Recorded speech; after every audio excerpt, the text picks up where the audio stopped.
Yes बच्चों, हमने पढ़ लिया था पेज नंबर 24 पर पहला पैराग्राफ। पंडित जवाहरलाल नेहरू जी ने कहा था कि 1953 में उन्होंने एक बात कही थी कि हजारों सालों तक संचार का साधन केवल हरकारे, जिन्हें रनर्स कहा जाता है या फिर दूत कहा जाता है, जो घोड़े पर तेज दौड़ने वाले घोड़ों पर सवार होकर के जो है संदेश एक दूसरे स्थान तक पहुंचाते थे। उसके बाद पहिए का विकास हुआ, फिर रेलवे और तार ने भी भारी बदलाव कर दिया। आज हम जो है टेलीफोन, वायरलेस और रेडार दुनिया तक अब ये सिलसिला बदलता जा रहा है ना। तो उसके आगे देखिए, उसके आगे है पिछली शताब्दी क्या होता है बच्चों? 100 वर्षों का एक वर्ष है ना। 100 वर्षों का समूह जो कहलाता है, 100 वर्ष को हम एक शब्द में क्या कह सकते हैं? शताब्दी। यानी 100 वर्षों का जो समय होता है उसको क्या कहा जाता है? शताब्दी कहा जाता है। में पत्र लेखन ने एक कला का रूप ले लिया है। मतलब एक कला का रूप कैसे ले लिया है? क्योंकि यहाँ पर ये कला क्यों कहा गया है? क्योंकि विश्व डाक संघ की ओर से 16 वर्ष से कम आयु वर्ग के बच्चों के लिए पत्र लेखन प्रतियोगिता आयोजित की जाती है ना। पत्र लेखन प्रतियोगिता आयोजित की जाती है। सन 1972 से ये सिलसिला शुरू हुआ था बच्चों। कौन सा? पत्र लेखन प्रतियोगिता का। ओके, तो यही कहा है उन्होंने कि यहाँ पत्र लेखन ने भी एक कला का रूप ले लिया है। क्यों ले लिया है? क्योंकि समय समय पर अलग अलग प्रतियोगिताएं होती रहती हैं पत्र लेखन से संबंधित या अन्य। और ये कौन आयोजित करवाता है? ये आयोजित करवाता है विश्व डाक संघ। ठीक है, विश्व डाक संघ। पेज नंबर आप किस पर देखेंगे?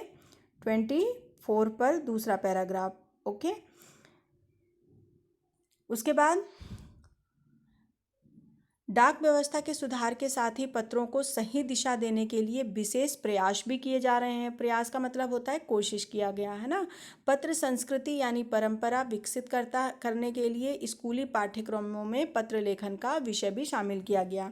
मतलब हम संस्कृति और सभ्यता को बढ़ाने के लिए, लिखने की कौशल को बढ़ाने के लिए स्कूली पाठ्यक्रम, जैसे आप लोगों के सिलेबस में है ना पत्र लेखन, यानी पत्र लिखने का तरीका, कौन सा नियम होता है, कैसे हमें लिखना चाहिए, पत्र लेखन के समय हमें किन बातों का ध्यान रखना चाहिए, हम जिसके लिए पत्र लिख रहे हैं, यदि हम अपने सगे संबंधियों के लिए पत्र लिख रहे हैं तो उनके लिए किस तरीके से पत्र लिखा जाता है, और यदि हम किसी व्यक्तिगत या व्यावसायिक रूप से अगर हम पत्र लिख रहे हैं तो उनको कैसे पत्र लिखना है ना। तो ये सारी चीज़ें भी पत्र लेखन में शामिल किया गया है, हमारे सिलेबस में शामिल किया गया है। किस लिए? लेखन कौशल को बढ़ाने के लिए।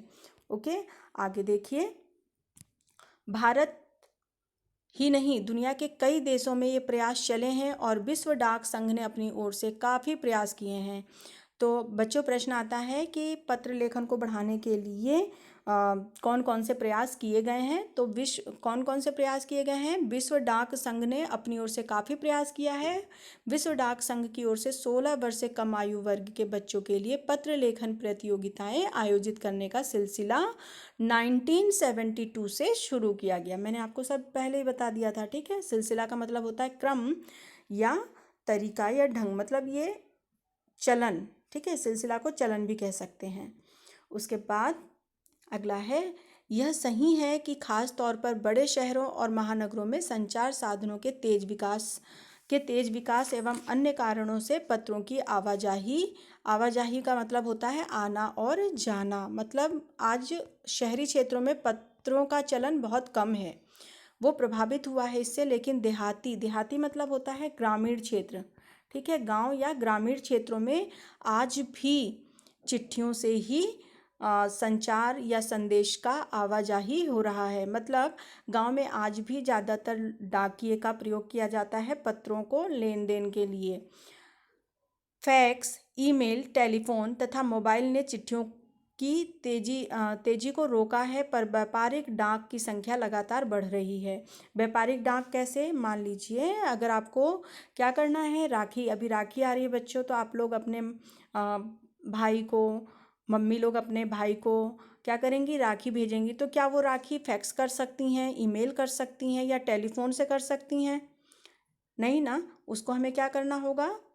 चिट्ठियों के माध्यम से ही लिफाफे में भरकर ही भेजना होगा। यही कहलाता है व्यापारिक डाक। आज भी बहुत सारी चीज़ें हैं जिसका प्रयोग व्यापारिक डाक के द्वारा किया जाता है ना। तो व्यापारिक डाक की संख्या लगातार बढ़ रही है। भले ही हम पर्सनली किसी को कॉल या पत्र लेखन कम कर रहे हों, लेकिन फिर भी पत्रों का महत्व जो है या डाक व्यवस्था का महत्व जो है वो अभी भी कम नहीं हुआ है ना।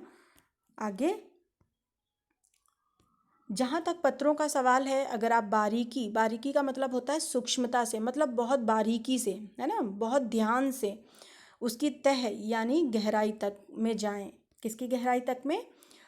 पत्रों का क्या महत्व है, इस आधार पर यदि हम बहुत ही बारीकी से या सूक्ष्मता से अध्ययन करें और उसकी गहराई तक जाएं, तो आपको ऐसा कोई नहीं मिलेगा जिसने कभी किसी को पत्र ना लिखा हो या ना लिखाया हो, या पत्रों का बेसब्री का मतलब क्या होता है? अधीरता से इंतज़ार ना किया हो।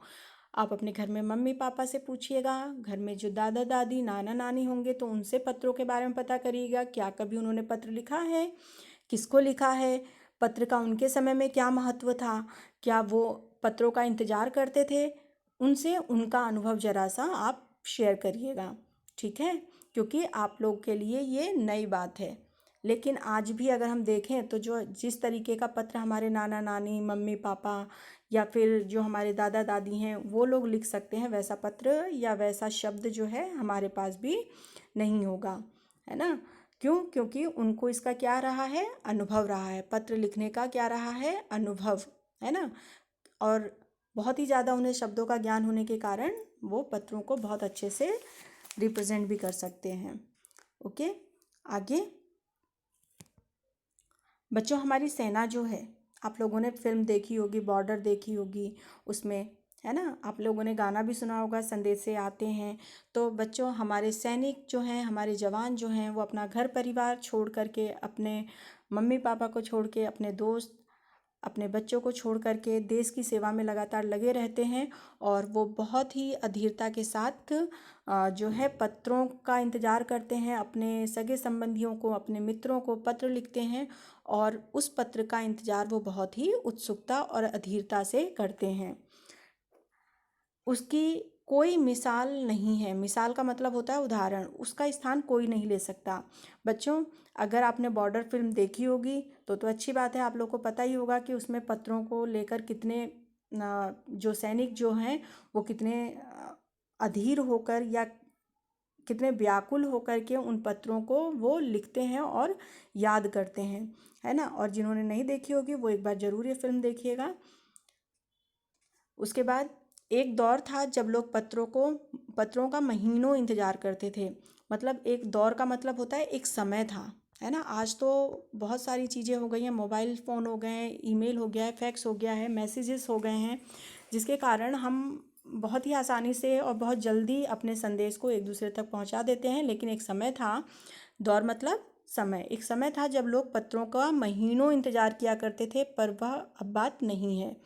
परिवहन मतलब यातायात के जो साधन हैं के विकास ने दूरी बहुत घटा दी है। दूरी मीन्स जहाँ जो दूरी तय करने में या जो रास्ता तय करने में पहले महीनों लग जाते थे, आज हम उन्हें घंटों में, दिनों में और मिनटों में ही पूरा कर लेते हैं, है ना। तो यही वो कह रहे हैं।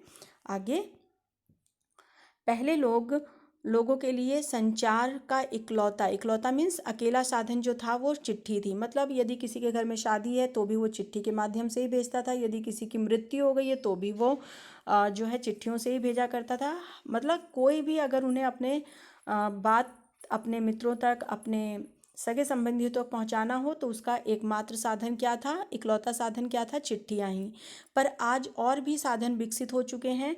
आज देश में ऐसे लोगों की कमी नहीं है जो अपने पुरखों की चिट्ठियों को सहेज कर और संजो कर रखते हैं। बच्चों, अगर हम ध्यान दें तो हमारे खुद के भी कई संग्रहालय हैं, कई म्यूज़ियम हैं, जहाँ पर हमारे देश के जो फ्रीडम फाइटर्स थे, जो स्वतंत्रता सेनानी थे, उनके द्वारा लिखे गए पत्रों को सहेज कर रखा गया है। जैसे महात्मा गांधी जी, और महात्मा गांधी जी को केवल वो पत्र जब लिख देते थे तो वही केवल उसी नाम से ही उनके पास तक पहुंच जाया करता था। पेज नंबर 26 पर देखिए, वास्तव में पत्र किसी दस्तावेज से कम नहीं थे। दस्तावेज का मतलब क्या होता है, मतलब कोई जरूरी कागजात। दस्तावेज का मतलब क्या होता है, दस्तावेज जिन्हें लोग संभाल कर रखते थे। पंत के 200 पत्र बचन के नाम और निराला के पत्र हमको लिखियो हैं कहा है। पत्रों के आईने में दयानंद सरस्वती समेत कई पुस्तकें आपको मिल जाएंगी। मतलब कहने का ये है कि हमारे देश में कई संग्रहालय हैं जहाँ पर महान विभूतियों द्वारा जो है पत्रों को संभाल करके रखा गया है, एक विरासत के रूप में, एक धरोहर के रूप में।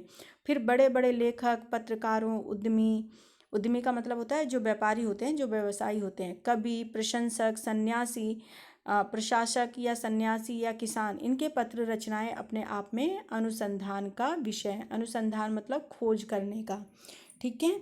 तो इस तरह आज भी जो है डाक व्यवस्था और चिट्ठियों का हमारे देश में महत्व रहा है।